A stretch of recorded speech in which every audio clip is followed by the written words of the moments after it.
Hey guys, what's going on? Welcome back to the channel. Happy Father's Day weekend. After much anticipation, we finally get to see what the next generation Chevrolet Silverado is going to look like. Let's get into it.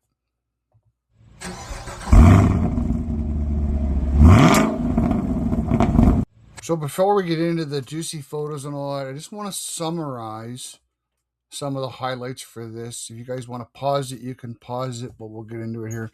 Chevrolet is proud to introduce the next generation 2027 Silverado 1500, the most powerful Silverado ever, offering the next generation 5.7 and 6.6 V8 engines. It honors Chevy's small block heritage while advancing more than a century of torque capability, durability, and performance.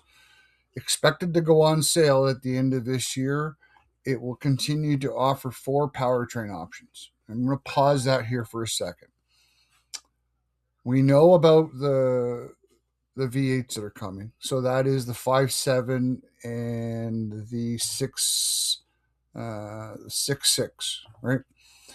They're also going to include an enhanced 2.7 liter turbo max. Now, if you've been following this channel for a while, I had said that if the Camaro comes back and they need to include a 4-cylinder engine, this is the engine it needs to include. It will be somewhere in the north of 300 horsepower range, and they're going to mate it to a 10-speed transmission. The lineup also offers a proven segment of the exclusive Duramax 3-liter turbo diesel, better known as the Mini Dirty Max. So I think it's a pretty good lineup. We'll get to the trims here in a second. But the big thing to know that is, based on what I've seen and read, I would expect, if GM wants to compete with Ford, and I think they're, by all counts, I think they're going to on this one, the 5.7 is going to start at 400 horsepower. And I think it has to, because it's been lagging behind Ford now for many years. And, in 15, my truck, when it come out, it was 395 when GM was still 355. And now Ford's into 400 horsepower on their V8.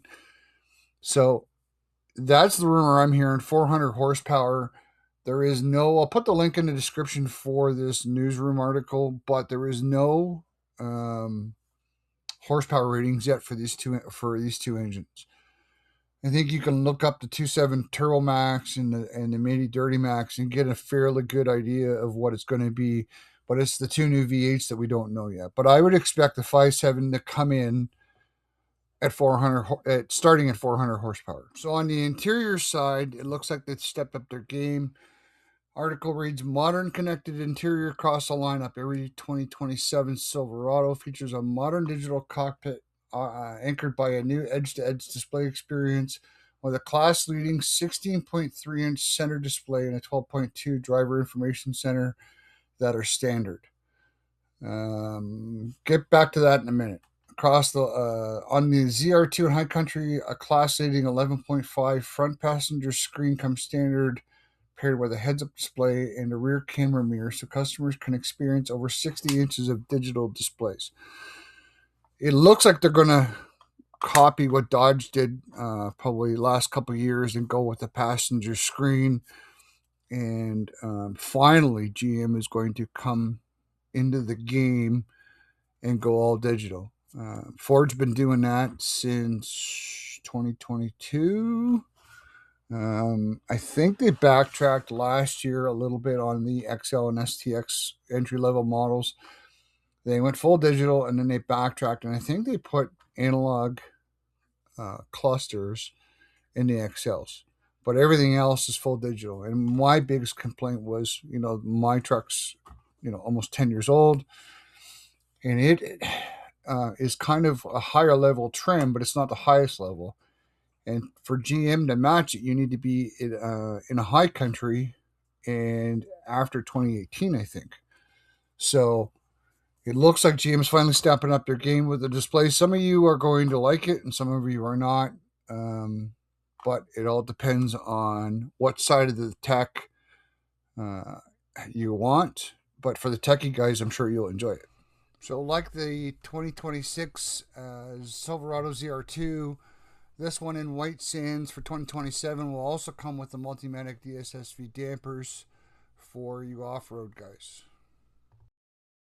So on the trim side, this is what the article has to say. 2027 Silverado will introduce a new 7 trim level lineup offering a broad range of value capabilities and choices to better meet customers' needs and wants. In response to significant demand in recent years, it will feature 3 lifted trims, our most off-road capable ZR2 ever, Trail Boss, and Custom Trail Boss. Other trims are Work Truck Custom Silverado, which was formerly LT, and High Country. Not necessarily trim, I think, will fall under the trim thing, but there is one thing that they're missing there that Ford has seemed to have gotten popular doing that GM needs to come back, and that's kind of the single cab, short box, straight truck or street truck of some sort. Dodge is doing it now, and Ford's been doing it. GM, I'm hoping, is going to eventually come out with something similar.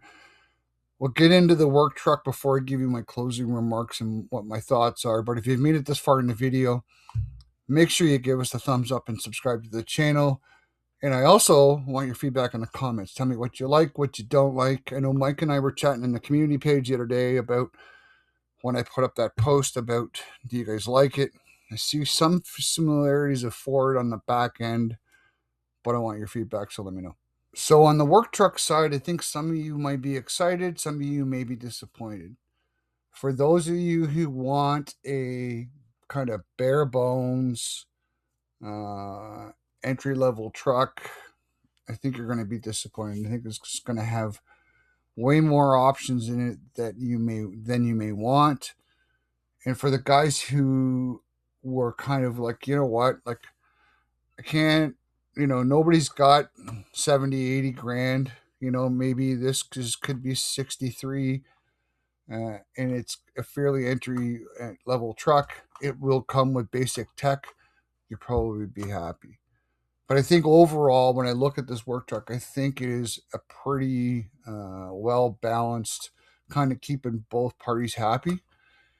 And we will know more details when it comes out, but that is just my general opinion on the work truck model. I think it's actually pretty good. So before I get to my closing remarks, I wanted to read you this one paragraph from the news release that I forgot to mention, that I thought was pretty cool, and some of it might make somebody happy.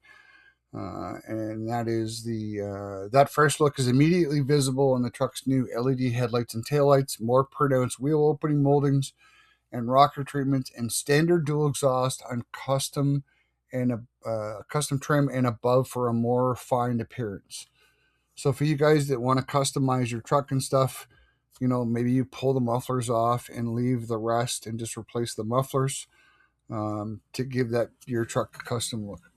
So my closing remarks are, I'm kind of on the fence about this truck. Part of me is excited for it. I read somewhere else in that news release that on the higher trims like the High Country, they're actually going to have real wood in it. And it just, if you look at the B-roll that I made for the interior, it looks like they're stepping their game up on the interior side as well. So I've reached out to my contacts at GM to see if I can get a media truck when it comes available before release. So we will go do a review on that for you guys. But I am excited about that part. There are some little options here and there that I think are pretty cool that are going to be nice to see. But I'm still on the fence. I guess I will wait and judge until I see this truck in person. But my early decision is I like some of it I'm not so sure about. But I would really like to get your feedback in the comments so you can let me know. Once again, happy Father's Day to all the dads out there. If you've been following this channel for a while, I lost mine a few years ago to cancer, and he's with me all the time. So I know he was very proud of the work we did here. And so if you still have your father with you, make sure you pick up the phone, say Happy Dad's Day, and give him a big hug because he's made you the man or young lady that you are. Until next time, guys, this is it. We'll see you soon.